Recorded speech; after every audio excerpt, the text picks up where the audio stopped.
Let's be honest, drawing lines and shapes doesn't sound that exciting.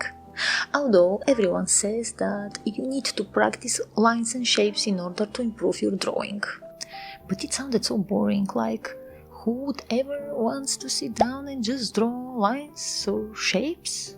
But here is the thing, those are the backbone of every illustration that we will ever make.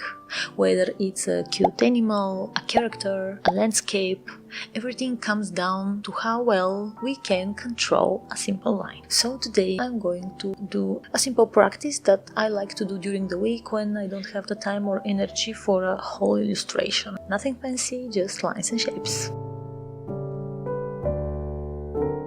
All you need for today's practice is just a piece of paper and a pencil, but feel free to use whether a tablet or some other medium of your choice. I'll start with the first part of the exercise, which is drawing straight lines, first horizontal lines and then vertical ones.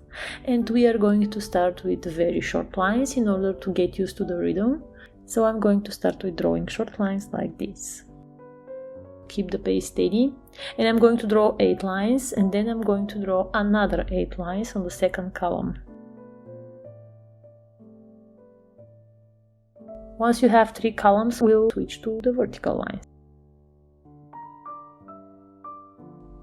They don't need to be perfect, so don't worry, just draw as many lines as possible. Again, try to stay consistent with your pace and try to make them as straight as possible. Of course, we're not looking for perfection. It might be your first exercise, so don't worry too much about it. Once we do those exercises with the short lines, let's make the lines a bit bigger. So I'm going to start again with the horizontal lines. I drew 8, and I think I'll draw another column of 8.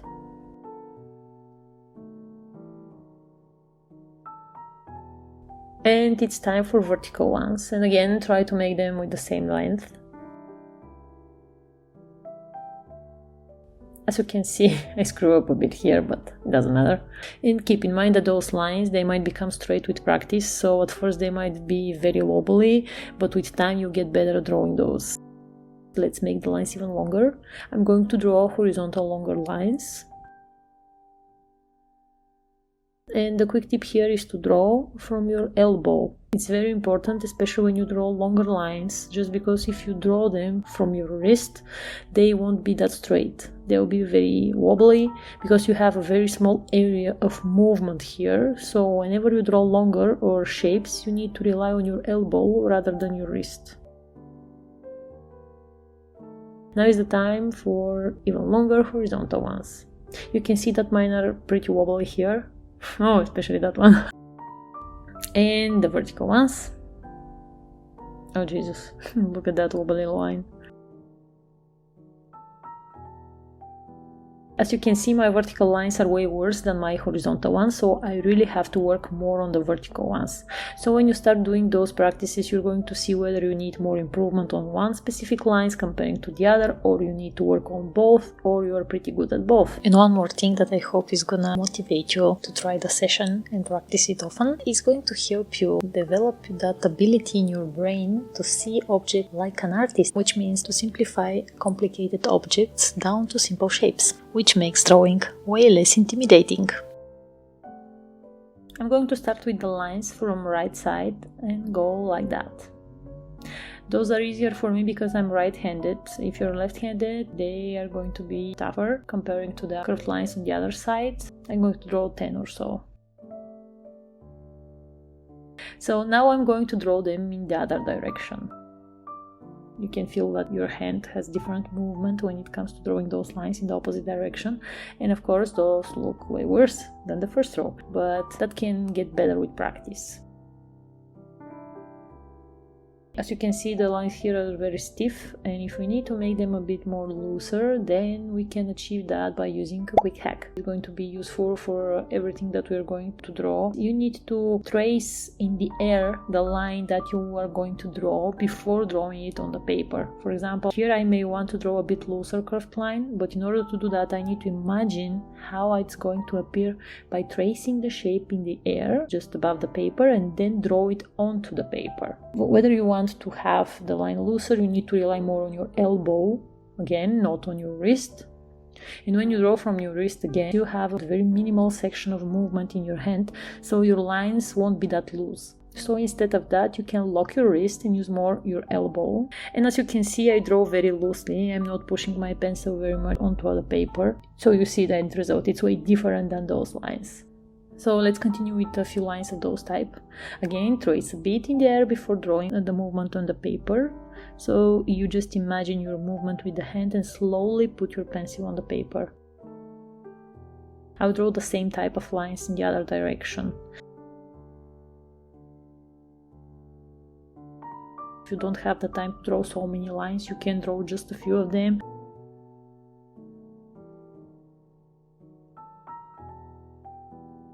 Now it's the fun part, how to draw a circle. Whenever we start to draw a circle, if we're beginners, we usually, and me personally, I used to draw that type of circles for quite some time. I'm like, okay, that's not a circle, that's more like an egg shape.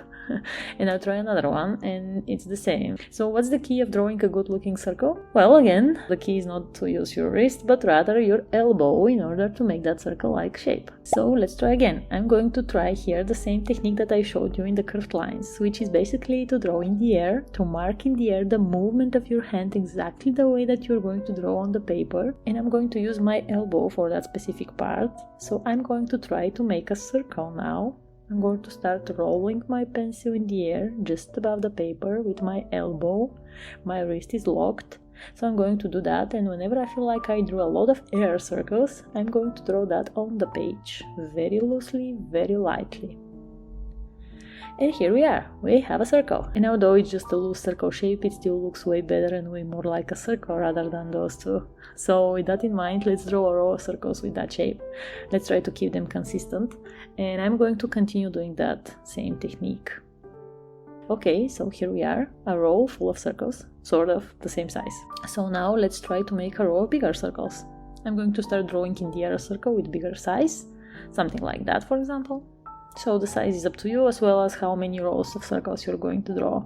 Once you get used to drawing those lines and shapes, the exercise becomes very relaxing because you don't have any pressure here to create something perfect. The next shape that we're going to draw is the square. Again, I'm trying to keep the lines as loose as possible so I can create a perfect square. For example, like that. I'm trying to make it as squarish as possible, so the lines should be equal as much as possible, of course. If they're not perfect, that's totally fine. Let's draw a row full of those type of squares. Okay, once we have those squares, it's time to draw triangles. With the triangles, it's the same story. We have 3 lines that we need to keep as straight as possible, and we need to keep a row with the consistent triangles. I think we had enough. We better continue with the fun part of the exercise, which is drawing fluid shapes.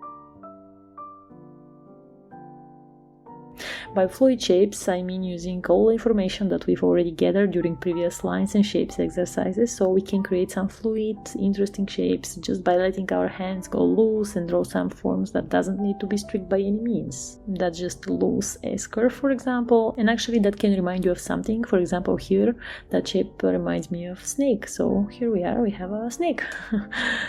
And of course, you can create some doodles, even whether you feel that you get an idea of an animal or some fun character, for example. That's why those loose shapes are very useful, because they sparkle your creativity, your imagination. I think that's the most important exercise of all, but it contains all the previous ones.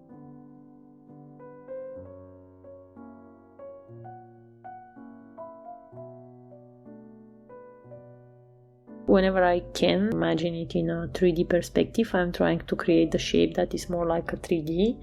But of course, if you don't feel like you're confident doing that, it's okay. You can create the shape just as you can. Yeah, I'm not good at perspective myself, so it's another area of drawing that I definitely need to improve. To be honest, that part of the exercise is very relaxing for me, because it's just drawing whatever you feel like you want to draw.